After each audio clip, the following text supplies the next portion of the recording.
Hi friends, welcome to Mahika truths. జీవితంలో ఎదురయ్యే ఎలాంటి సమస్యకైనా సరే కొన్ని శక్తివంతమైన మంత్రాలు ఉన్నాయి. పూజలు చేసే సమయంలో ఓం నమః శివాయ అనే మంత్రాన్ని స్మరించుకోవాలి. ఈ 5 అక్షరాల మంత్రం చాలా శక్తివంతమైనది. ఈ మంత్రం జపిస్తూ పూజ చేస్తే శివుని ఆశీస్సులు పొందవచ్చు. ఓం నమః శివాయ అనే మంత్రాన్ని జపించడం వల్ల మీకున్న దురదృష్టం తొలగిపోయి అదృష్టం వరిస్తుంది.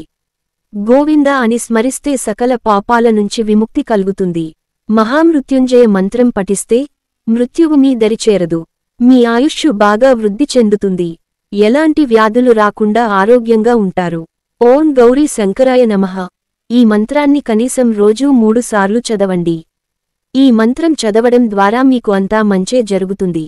ఇక విపరీతమైన డబ్బు సమస్యలతో బాధపడుతున్నవారు ఇంట్లో పూజ చేసేటప్పుడు కొబ్బరి నూనెతో దీపారాధన చేయండి.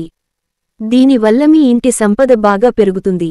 ఇంట్లో పూజ చేసేటప్పుడు దేవునికి నైవేద్యంగా ఒక బెల్లం ముక్కను నివేదించినా సరిపోతుంది. అలాగే పూజ చేసేటప్పుడు ఓం నమో భగవతే వాసుదేవాయ నమః అనే మంత్రాన్ని చదవండి. పూజలో ఈ మంత్రాన్ని జపిస్తే విష్ణుదేవుని అనుగ్రహం వల్ల మీ ఇంటికి రాజయోగం వరిస్తుంది. అలాగే ఎన్ని పూజలు చేసినా పరిహారాలు చేసినా మీ కోరికలు తీరడం లేదని అనుకునేవారు లక్ష్మీదేవి బీజ మంత్రాన్ని జపించండి. మీ జీవితంలో ఎన్నో అద్భుతాలు జరుగుతాయి. ఆ మంత్రం ఏమిటంటే ఐం క్లీం స్వాహ. ఈ మంత్రాన్ని రోజూ 11 సార్లు జపించాలి. ఇలా చేయడం వల్ల మీ సమస్యలకు పరిష్కారం దొరుకుతుంది. ఏదో ఒక రూపంలో మీ సమస్య ఖచ్చితంగా తొలగిపోతుంది. అన్నిటికన్నా ఈ మంత్రం చాలా శక్తివంతమైనది. ఉదయం నిద్రలేచిన వెంటనే మన అరచేతులను చూసుకోవాలి. మన అరచేతిలోనే లక్ష్మీదేవి కొలువై ఉంటుంది. కాబట్టి ఉదయం నిద్ర లేచిన తర్వాత అరచేతులను చూస్తూ ఈ మంత్రం ఖచ్చితంగా జపించండి. ఆ మంత్రం ఏమిటంటే కరాగ్రే వసతే లక్ష్మీ కరమధ్యే సరస్వతీ కరమూలేతు గోవిందః ప్రభాతే కరదర్శనం. ఉదయం 3 నుండి 5 గంటల మధ్యలో లేచేవారు ఈ మంత్రాన్ని మనసులో జపిస్తే మీకు ముక్కోటి దేవతల ఆశీర్వాదం లభిస్తుంది. చాలామంది తమ జీవితంలో ఎక్కువ డబ్బు సంపాదించి ధనవంతులు అవ్వాలని కోరుకుంటారు. అలాంటివారు ప్రతి శుక్రవారం రోజున తులసి మొక్కను ముట్టుకుంటే చాలు. మీ దరిద్రమంతా తొలగిపోయి మీకు తరతరాలకు తరగని ఐశ్వర్యం లభిస్తుంది. అలాగే ప్రతిరోజు స్నానం చేసిన తర్వాత ఒక శక్తివంతమైన అమ్మవారి బీజ మంత్రాన్ని జపిస్తే మీ జీవితంలో ఉన్న కష్టాలన్నీ తొలగిపోతాయి. ఆ మంత్రం ఏమిటంటే ఐం హ్రీం శ్రీం అష్టలక్ష్మీ హ్రీం సిద్ధయే. ఈ మంత్రాన్ని కనీసం రోజూ 108 సార్లు జపించండి. మీకు ఎల్లప్పుడూ మంచి జరుగుతుంది. అమావాస్య రోజు కాని పౌర్ణమి నాడు కాని కాలికి నల్లదారం కట్టుకోవడం వల్ల నరుల నుంచి వచ్చే చెడు దృష్టి నుంచి ఈ దారం మనల్ని రక్షిస్తుందని పండితులు చెబుతున్నారు. నల్ల దారాన్ని కట్టుకునే ముందు దారానికి తప్పనిసరిగా 9 ముడులు వేయాలి. ఈ ముడులు వేసేటప్పుడు గాయత్రి మంత్రం లేదా శని మంత్రాన్ని జపించాలి. ఈ విధంగా నల్ల దారం ధరించడం వల్ల మీకు అంతా మంచే జరుగుతుంది.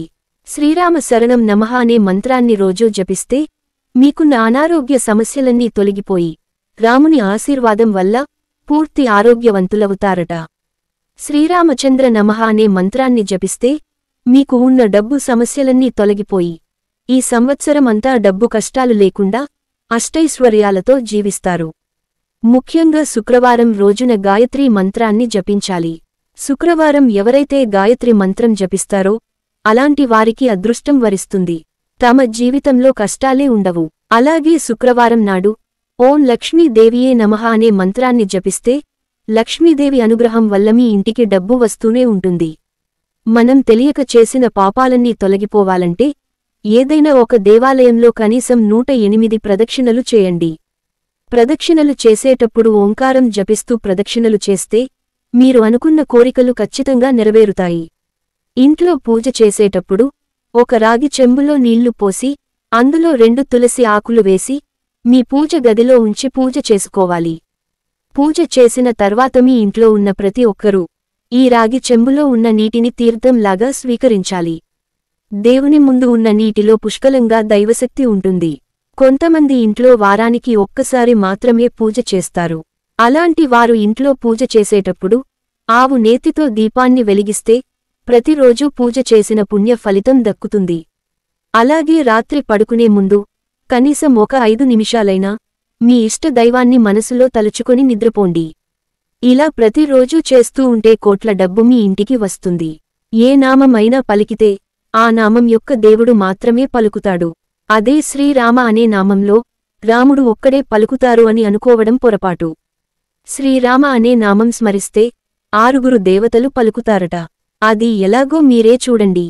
రామ అంటే రాముడు పలుకుతారు అని తెలిసిందే. రామ అనే నామం ఉన్న చోట అందరికన్నా ముందర వచ్చి ఆ నామాన్ని విని ఆనందించేది నిస్సందేహంగా ఆ ఆంజనేయస్వామే. శ్రీ అంటే మహాలక్ష్మి, రా అంటే విష్ణువు. ఓం నమో నారాయణాయ అనే నామంలో నుంచి రా అనే జీవ అక్షరం తీసుకున్నారు.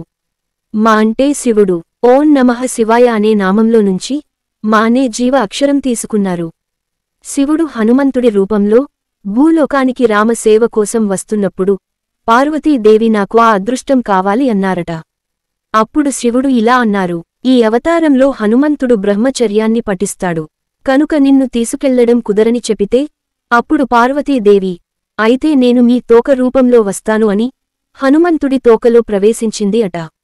మరి రామ అన్నప్పుడు హనుమంతుడు వచ్చినప్పుడు శివుడితో పాటు పార్వతీదేవి కూడా వస్తుంది కదా. రాముడు, హనుమంతుడు, లక్ష్మి, విష్ణువు, శివుడు, పార్వతి ఒక్క నామం పలికితే 6 దేవతలు వచ్చి ఆశీర్వదించగలరని గమనించండి.